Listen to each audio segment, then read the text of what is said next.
Hello there troops, it's Patrick here, Poker. Going to be doing a new video today, and I'm going to be carrying on our mini-series with the micro-stakes challenge. So let's have a look at how we're doing, if I can actually see with my own eyes. So we are currently just under 10,000 hands, up 25.53, big blind by 100 to 13.16, our all-in adjustment is around 15 to 16, I believe, something around there, so we're doing okay.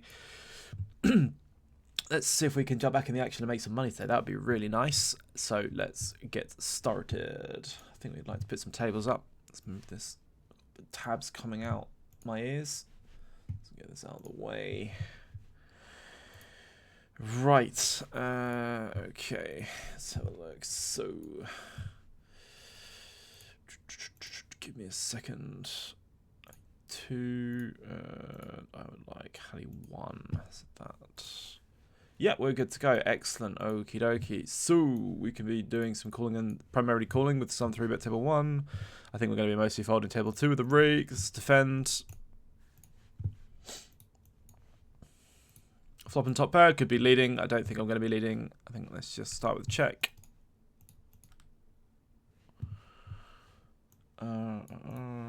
Checking 2. Checking 10 turn.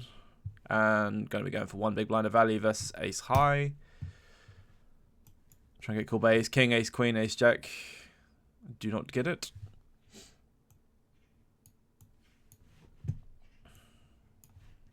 Let's move these a bit so I can actually see them.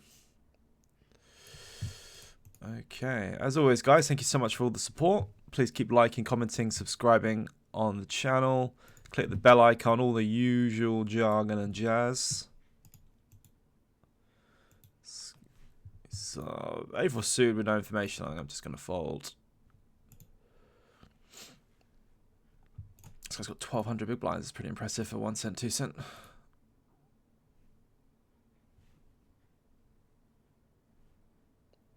So these guys are marked up. We're actually starting to get some decent samples on people now, which is nice. I'm going to be folding the Queen 7 and the 10 tray, just seeing if there's any information. Now that I'm starting to gather like 100 plus information, I've got 500 hands on this guy from the challenge, we can start really starting to sort of properly mark and profile our players, which is nice, rather than just sort of using general assumptions. Let's get those marked. So that's what I'm going to be starting to do more now. I know we're probably only going to be doing session sort of results orientated.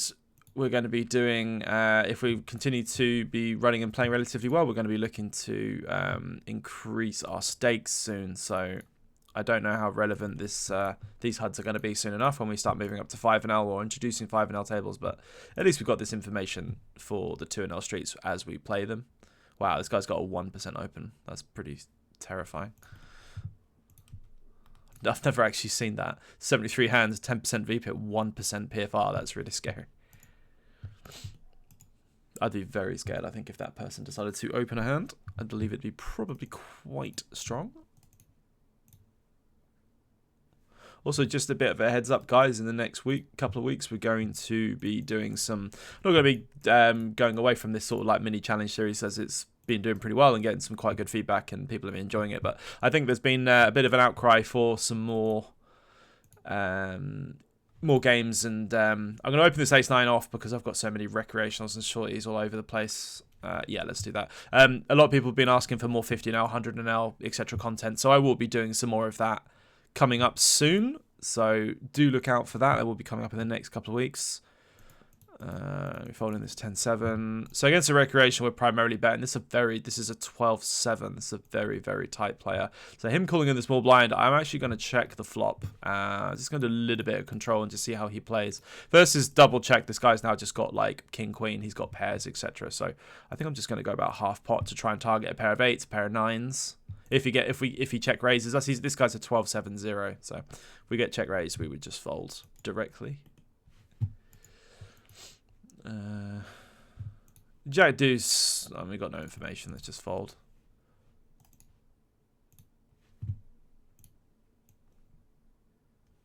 Could potentially just over open, but I don't have any information, so I'd rather have at least a little bit of something, rather than just sort of blindly opening any two. Although you could probably just get away with it. Who cares? Let's fold that 10-5. We're not defending the 9-4 suited. No, thank you.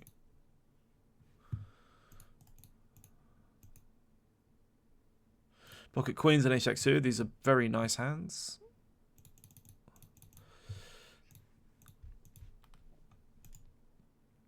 I do wonder if just following like a kind of GTO really large size in the small blind is actually any good. I don't know. I feel like if I'm bluffing, I really like it, but then when I have it, I hate it. So it's, you know, a little bit weird. I'm going to be defending the ace-jack suit against the small blind squeeze. This is probably going to be extremely strong, right? But we have a really good hand, so I'm going to defend. Also, I know I'm going to flop bottom pair and the nut royal flush draw, which is really funny. So the interesting thing is against a tight 1 cent, 2 cent population, it's like, well, we're never going anywhere, right? But I'm just saying, this guy's got shitloads of like really nutted hands, probably more so than he's supposed to in his range. So like, I kind of prefer calling here rather than getting it in because I think he's got loads of pocket jacks, pocket queens, pocket kings, ace king, aces, some ace 10. So I'm probably just going to call. And then if we don't improve, I'm probably just going to fold on the river. If he decides to keep barreling, or if he checks, we'll probably just take showdown. Easy call on the turn. We're blatantly beat at this point. We don't get there. This guy's just going to jam the river, and we're just going to fold. Oh no, well, we'll just take showdown then. So this guy's clearly terrible. He's trying to absolutely sledge his second pair for absolute zero reason. It's a little bit sad because against that specific hand, we could have potentially made fold. Like either with a check raise on flop or turn, but against these sort of really tight bad populations, it's just not a good idea. And then this guy's turn bet into river check is just clearly awful. Not to sound nasty and entitled, but it's just a very, very bad way to play the hand. He's just sledging away on the turn, putting himself in a really shitty situation where he doesn't really get called by too much worse. He's actually blocking some of the hands he's trying to get value from as well. Do I want to c-bet or check table 1? I think I'm going to go with a check call table 1 and you're going to check turn. Can check call or check raise table 2. These people just bet. It's really funny. It's actually really funny how much these people bet. I think I'm actually going to bet my range on this turn card with a check call. I think this guy is just betting a lot. I don't want to check and then have to fold. Versus large size, I now don't want to check raise as much. And against tight populations, I actually think check calling is kind of bad. So yeah, I'm just going to fold.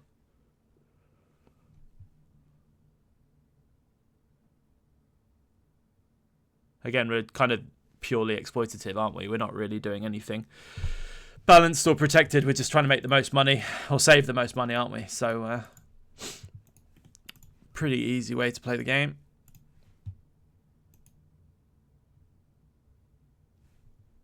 Easy fold with this jack 5. And we'll be 3-betting the ace queen, or we will be taking a walk. Absolute death whale. This guy's a 33, 32... 18% 3-bet.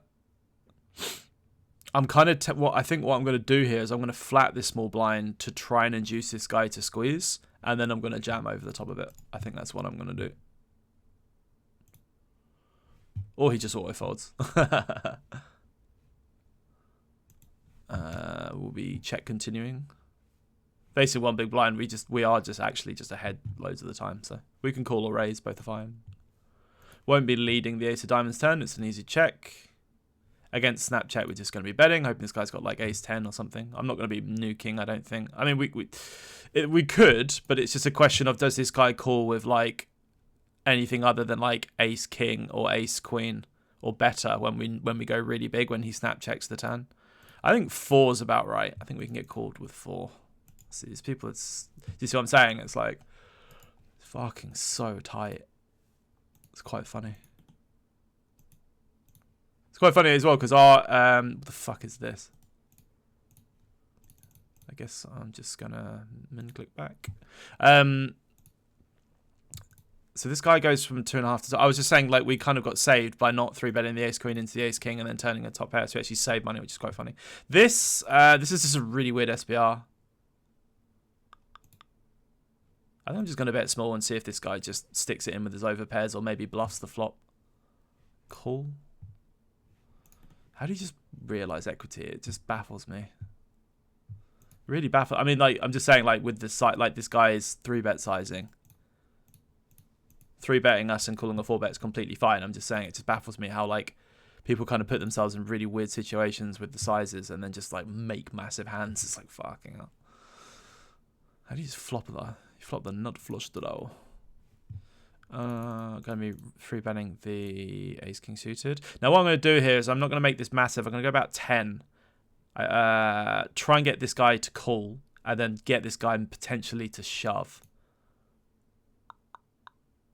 And then I can jam over the top of him and either bin him or get potentially called by like ace queen or maybe make him pretty indifferent with like 10s or something. I think 11's good.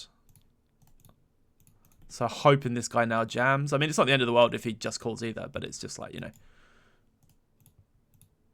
rather than making it sort of quite big and or quite small or quite big and maybe just sort of forcing him out. So we can go ahead and check or bet. I suppose both are fine. I'm just trying to think in an exploitative mindset. We just have the best hand shitloads of the time. We're not making much better fold. So I don't mind betting also because if we check, this potato might just bet like range. So I think all are completely fine. I think I'm just going to go ahead and bet, to be honest. I don't really mind. Let's go ahead and continue. I mean, we block flush draws, so I think theoretically, if I was going to bet, I'd kind of prefer to have a club, I suppose. But I'm just thinking exploitatively as our priority. It's probably actually better just to check that, to be honest, but it doesn't matter.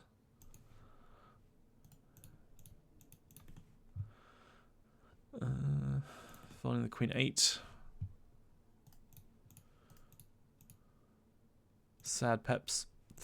Easy open with these 5. And we'll be folding to queen 3 if anyone opens.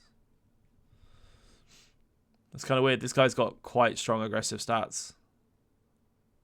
But then, like, he's 14% 3-bet, 24-21. And then he's, like, winning on showdown almost 100% of the time. It's really weird.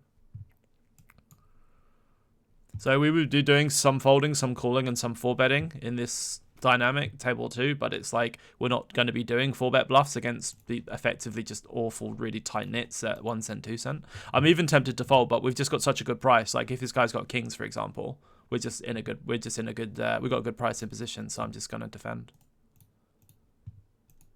Pretty horrendous board for our hand and our range.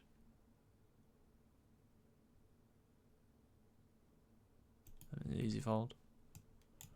I do wish we just would flop something sometimes. Like, this guy's just got a really, really strong hand, but we're in position with suit ace for a ridiculously cheap price.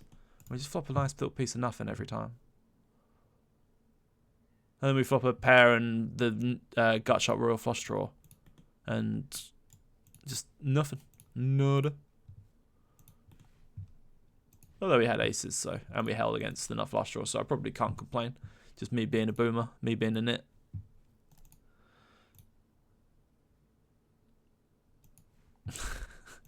I'm just going to fold this 10-7. It's just garbage hand. How are we doing for time? Just over halfway, I suppose. It's okay. Let's fold this jack 8.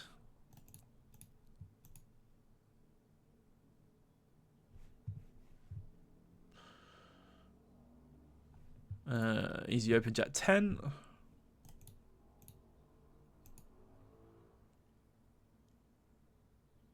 I've got a couple of wrecks all over the place. No one looks super squeeze heavy, so I'm more inclined to open my connector. Again, these don't really make a lot of money default, but just because we've got more sort of reckies all over the place. Just feel like if I hit the board, I'm going to make a lot of money, plus I can probably just win post-flop a lot anyway. And if we're not going to sort of do it in, are we? So.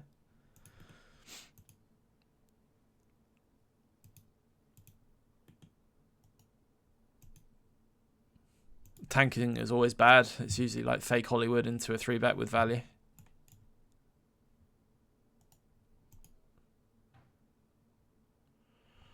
I'm trying to think if Queen 8 actually finds a 3-bet. I think it does some of the time. We can also just call. Well, actually, no, Queen 8's a bit kind of clunky, isn't it? What do I want to do here with Queen 8? I think this would probably be 3-bet or fold overall. Let's just find a 3-bet. Let's do it. See if we can get it through. Does not get through. Although we do flop second pair, which is not, at least a good start. So this is a recreational, so it's kind of just, this guy could just have anything, couldn't he? So I think I'm just going to play pot control. I think I could just bet range, or I could just pot control. I think I'm just going to pot control. Like, just let this guy sort of just bet worse. Facing check, I could easily just check again, or I could bet. I suppose we could, against a recreational, I prefer a very small bet and then check him back the river to try and get called by like pair of sevens, pair of sixes, pair of fives. It's very thin, and we should really probably just check back. But I feel like we can get a little bit of extra value out of like even like a hand like ace, jack, ace, queen. I feel like this guy's not going to fold. Nor should he really, technically. But I don't think I get binned either, right? I feel like I could just get a sliver of value and then check back. This just makes no sense, and I really don't believe this. I actually feel like this is a complete bluff, so I'm just going to call. And I'm going to call the river. I don't believe in any situation that I get check, min raised. Yeah, get the fuck out of here, bro. See, I don't just auto-fold to every raise. I do try and at least give some reasoning. Although I did technically, well, I didn't really get binned, but the guy did attempt to bin us.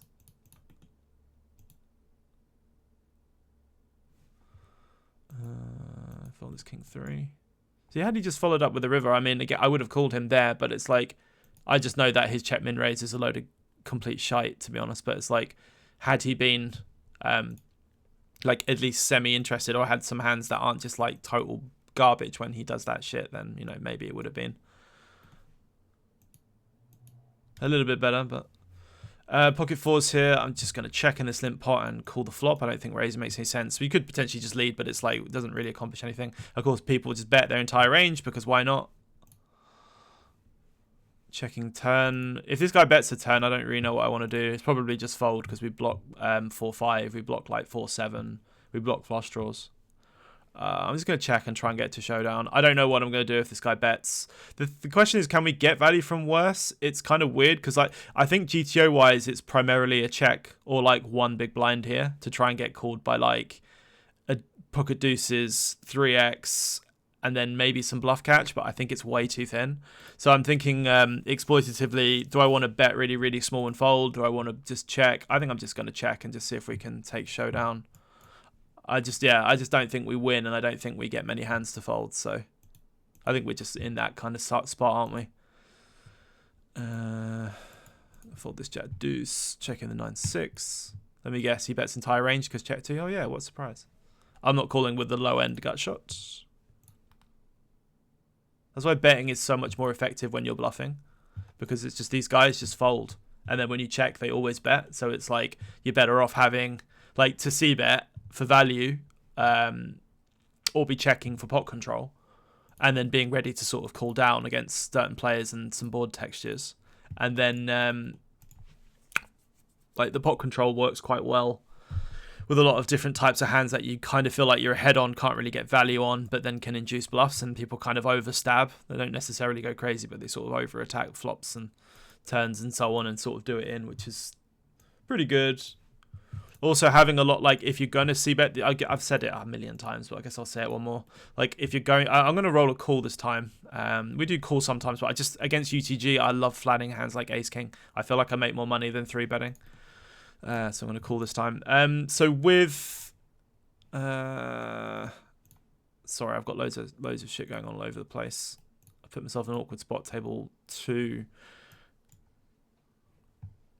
Raise, call, 3-bet from the big blinds. This is a good hand, but we've got kings, which is an even better one most of the time. So I'm just going to 4-bet. I'm going to 4-bet quite big because I want to just get this guy to go in. This guy's not bluffing, by the way. That's why I'm making this big. I'm just trying to get him to shove with like 8s, 9s, ace, queen, whatever. I'm going to call one big blind with table 2. So we flop an overpair with flush draw. So this is just now going in for 40 bigs. This is a 0.5 SBR. Yes, that's fine. We're going all in. Good luck. Checking back table 2. But I was just saying, like, if you like, some of the traps are really nice, like having calls with like ace king, for example, ace queen, etc. They make quite nice traps pre. Get checked down, probably lose, but I'm not turning this into a bluff. Lose the queen deuce offsuit. That's a bit of it's a weird one. So that's one of the only disappointing things about the flat is sometimes you allow hands. Well, I mean, this guy's clearly awful with queen deuce, but what I'm saying is you will make a lot of money against like tighter and weaker opponents who raise UTG and hijack, etc. Like, say they've got like they overfold hands that should call in general, right? I'm going to over-open this ace-3 because people are... Oh, actually, no, this guy's a bit spewy. No, I'm not going to. The times these guys have, like, hands that do defend, you make all the money anyway. Like, you still get a chance to stack ace-jack suited, ace-queen suited. Or maybe potentially not stack, but you don't stack them anyway. So you make a lot of money by calling. By just sort of under-repping your hand most of the time.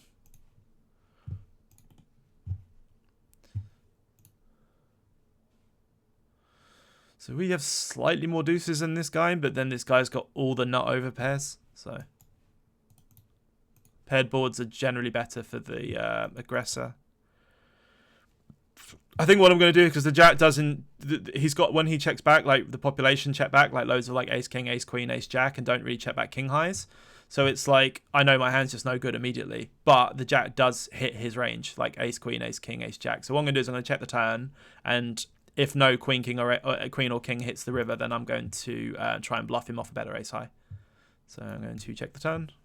If he bets, he just wins, but he just has loads of like really small to medium pairs and then like jack X. So now he's effectively say, I think he would, he can still have some hands like 3s and 4s, but then it's like he's being counterfeit by the jacks, isn't he? So I rep a jack better than him at this point. So what I'm going to do is I'm just going to overbet and just try and get him off a chop. I mean, this is printing value, by the way. If this guy actually calls here, like had I had pocket 3s or sorry, had I had a jack here, I just make loads of money, and then the population never have a trap. So unless he's literally flop quads, but you know, c'est la vie. You just print money if he's calling 2x pot to literally only chop, and he's doing it 100% of the time. It's really, really good for us. So against lead, you can actually lead in theory, but this guy's probably not doing it for that reason. He probably just has something. Could raise, but then it also puts us in a weird spot if he 3-bets the flop. Plus I block 8-9, I suppose. I block 8-5. So I'm just going to call and try and hope to control the pot, and hopefully he's got something. I was going to say like 6x, 7x, pocket 4s, pocket 5s. Some like 10-8s, 10-9s, whatever. Easy call on the turn. You could even potentially raise. But again, I don't know if population overcall hands like 9s and 10s, so I don't really know. I think like just calling is good. The times he just has like 4-5, I don't do it in. That's not the best river card. This is going to be weird because population keep merging every single street. And we're going to fold this because we block 8-9. If he was to bet the river, I don't think he bets like a 7. So... we're just going to... I think we just win here, right? He should really bluff that. Because he's just got so... I mean, to be fair, I mean... I'm just thinking, like, theoretically versus exploitatively, it's like, I can easily have a 5... I can easily have, like... I can have 4-5 here as well, but I would have raised... I suppose he reps, like, a 7 pretty well. I think he's got to bluff that river with 10 high. I don't see how he checks that river, but... I don't feel like my thought process is... I'm not very good at explaining my thought process today. I'm a little bit groggy, so I apologise. Play for another couple of minutes. Yeah, so, like, had he bet the river for, like, a small size, I would probably call, but just because, like, villains, like, at this level can merge, like, a7, they just bet because they don't want to check and face a bet. They'd rather bet and then go, oh, well, I found out where I was. So I'd probably call against, like, small size bet, but had he bet big, I'd probably fold... I guess we could have raised turn, but I think it's too thin.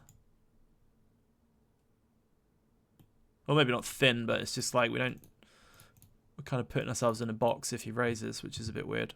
And we still technically lose to some hands. Opening this ace-king.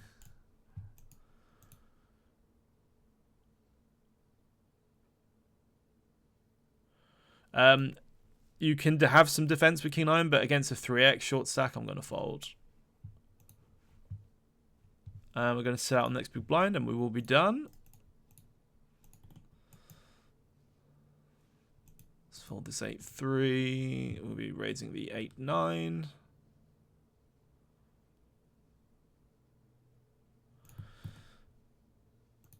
Any more hands before we're done? Let's have a look. Nope. No. Okay, so Go back to 1 star, bonk. Okay, right, sorry, I've got so many tabs going on all over the place. So for the session, we are up $3.69, I believe, yes. Let's have a look at the stats graphs. Let's refresh this bad boy. That's one's going back in the right direction. That's what we want to see. Let's have a look so I can actually see this. So I just want to see my all-in adjustment after as well. So we are currently up. We're just under 10k hands still. We're up 29.22. We are currently 14.84 big blind per 100. I think our all-in adjustment is around 17. I just want to quickly check because I'm just curious for the sake of it. All-in adjustment big blinds 16.45. Okay, fair enough. I'll take it. 16.45 BB per 100. So what I want, ideally, is for my next video, just quickly before I'm done, is I just want to make a mention is, I think we'll probably play, I'll probably get up to 10k. Oh, what are we on, 98? Actually, no, that'll be fine. I'll make my next video is going to be just a bit of an analysis over these last just under 10k hands, how we've played, if we played well, if we played bad, the kind of situations I've been facing, some of the deviations and changes. If anyone's been keeping up with these videos and content, God bless you, and I have no idea how you've managed to keep up with me. I think I'd lose my mind watching myself play these. The exploitative series mindsets that we went through with some of the previous videos, I'm probably going to be doing an updated version based on the sort of 2022 hands histories that we've got in the process in this series. So I think I'll probably be uploading those. We've ran pretty well towards the last sort of couple of thousand hands. I guess we had a really nice spell at the beginning, and then we had a really atrocious one where we just sort of smack bang walked into everything, and we had tons of really, really good bluff opportunities that just got picked off in pretty horrible situations, but we brought it back, so that's nice. Right then, let's finish this, and I think next recording, what's today? Sunday. It'll probably be Tuesday. I think we'll do a session. I'll do an overall analysis video on Tuesday, and then I've got a session review Thursday, and then we'll potentially do some other bits and bobs later in the week. Right then, I will see you guys in the next one.